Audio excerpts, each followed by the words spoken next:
ഇവള് സാധാരണ ഷോപ്പിങ്ങിന് പോകും. അപ്പൊ ഇവള് ഇത്രയേ ഉള്ളൂ, ഇവള് ഷോപ്പിങ്ങിന് അത്രയില്ല, ഇത്രയുണ്ട്. അപ്പൊ അവള് ഷോപ്പിങ്ങിന് പോകും. അപ്പൊ അവളിങ്ങനെ നടന്ന് ടോയ് ഷോപ്പിലൊക്കെ പോയി കഴിയുമ്പോ അവളിങ്ങനെ കണ്ടിട്ട് take this papa, take this. അപ്പൊ ഞാനിത് ഇങ്ങനെ ഇടണം. എന്നിട്ട് അവള് തിരിഞ്ഞു നോക്കും എല്ലാം എടുത്തിട്ടുണ്ടോ. എന്നിട്ട് അവള് കറങ്ങി തിരിഞ്ഞു വന്ന് ഇതേ സ്ഥലത്തെത്തുമ്പോ അതുണ്ടോന്ന് ഒന്നുകൂടെ നോക്കും. ഓക്കെ, അങ്ങനെ ഞാനൊരു ടോയ് ഷോപ്പിൽ പോയപ്പോ എല്ലാം കൂടെ ഒരു 16,000 രൂപയുടെ ടോയ്സ് ഇവള് വാങ്ങിച്ചു. ഇവളെല്ലാം അപ്പൊ ഒന്നും പറയാൻ പറ്റില്ലല്ലോ. ബില്ല് ചെയ്തുകൊണ്ടിരുന്ന സമയത്ത് ബില്ല് ചെയ്തു, സാധനങ്ങളൊക്കെ കാറിൽ ഒരാൾ കൊണ്ട് വെച്ചു. ആ ബില്ല് ചെയ്യുന്ന സമയത്ത് ഞാൻ ഇവിടെ തോളത്തിങ്ങനെ എടുത്തിട്ടുണ്ട്. അപ്പൊ അവിടെ ഒരു ചെറിയൊരു ബോള്, ഒരു 10 രൂപയുടെ ചെറിയൊരു ഇങ്ങനത്തെ മറ്റേ കുട്ടി ബോൾ, ബൗൺസിങ് ബോൾ പോലത്തെ സാധനം. ഈ ബൗൺസിങ് ബോൾ വേണമെന്ന് പറഞ്ഞിട്ട് ഇവള് കരച്ചിലേക്ക് കരച്ചു. അപ്പൊ ഞാൻ ബില്ല് ചെയ്തല്ലോ. ഓക്കെ, ബില്ല് ചെയ്തെല്ലാം കഴിഞ്ഞിട്ട് ഈ 10 രൂപയുടെ ബോൾ ഞാൻ പറഞ്ഞ ആ ബോൾ വേണ്ട, അതിങ്ങനെ എറിഞ്ഞു കഴിഞ്ഞാലൊക്കെ കൊള്ളുകയൊക്കെ ചെയ്യില്ല, ഹാർഡ് ബോൾ അല്ലേ. അപ്പൊ ചെറിയ ബോളായിട്ട് ഞാൻ പറഞ്ഞത് വേണ്ടാന്ന് പറഞ്ഞിട്ട് ഇവളൊന്നും മിണ്ടിയില്ല. കാറിലെത്തിയപ്പോ ഭയങ്കര കരച്ചിലൊക്കെ ആയിരുന്നു. ഈ 10 രൂപയുടെ ബോളിന് 10 രൂപ, 16,000 രൂപയുടെ കളിപ്പാട്ടം വാങ്ങിച്ചു. ഇവള് വീട്ടിലെത്തി. ഞാൻ നോക്കുമ്പോ ഇവളില്ലേ ഈ വീടിന്റെ ബാൽക്കണി, ഞാൻ കുളിച്ചിട്ട് വരുന്ന സമയത്ത് ഇവള് ഈ 16,000 രൂപയുടെ കളിപ്പാട്ടം പാമ്പത്തോട്ട് വലിച്ചെറിയ. എന്നിട്ട് എന്നോട് പറയാ where is my ball.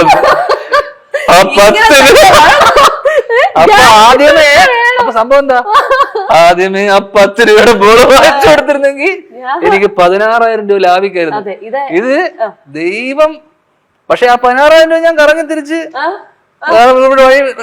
Reroute ചെയ്ത് വാങ്ങിക്കുന്നുണ്ട്. അതെ, എന്റെ അമ്മയുണ്ടല്ലോ വഴി.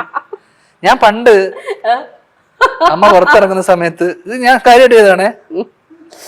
എനിക്ക് ഈ കഥകളിലൊക്കെ ഭയങ്കരമായ സംശയമുണ്ട്. കാരണം എന്താ വെച്ച് കഴിഞ്ഞാൽ പലരും എന്നോട് ചോദിച്ചിട്ടുണ്ട്, ഈ ധ്യാനം ഇരുന്ന് ഈ പറയുന്ന ഇതൊക്കെ വെറും തള്ളുകളാണോ അതോ യഥാർത്ഥ കഥകളാണോ? എന്റെ വീട്ടില് ഇപ്പൊ എന്റെ വീട്ടില് വേറെ ഇതേപോലെ അമ്മ രാവിലെയൊക്കെ ഇഡ്ഡലി, അമ്മക്ക് ആകെ 2-3 സാധനം ഉണ്ടാക്കാനോ, ഇഡ്ഡലി. അപ്പൊ ഈ ഇഡ്ഡലി സമാധാനപരമായിട്ട് ഇരുന്നാട്ടെ. ഈ ഇഡ്ഡലി ഉണ്ടാക്കുന്ന സമയത്ത് ഞാൻ ഇഡ്ഡലി ഒരു വണ്ണം കഴിച്ചിട്ട് ഞാൻ പറഞ്ഞ ഇഡ്ഡലി വേണ്ടെന്ന് പറയും. അപ്പൊ പറയാ ഞാൻ ഉണ്ടാക്കി വേറെ ജോലിക്കാരി ചില ദിവസം വന്നില്ലെങ്കിൽ, പുള്ളിക്കാരി വന്നില്ലെങ്കിൽ അപ്പൊ ഇഡ്ഡലി കഴിച്ച് ഞാൻ വേണ്ട ഇഡ്ഡലി വേണ്ടെന്ന് പറയും. മോനെ ഒന്ന് കഴിക്കും മോനെ. ഞാൻ പറയും 1000 രൂപ തരണം കഴിക്കാന്ന് പറയും. 1000 രൂപ തരുവാണെങ്കിൽ കഴിക്കാന്ന് പറയും. ഇതൊക്കെ ഞാൻ കോളേജ് സമയത്തൊക്കെയാണ് ഞാൻ പറയാം. ഒരു ഇഡ്ഡലിക്ക് 1000 രൂപ വെച്ചിട്ട് ഞാൻ 4 ഇഡ്ഡലിക്ക് 4,000 രൂപ വാങ്ങിച്ചിട്ടുണ്ട്.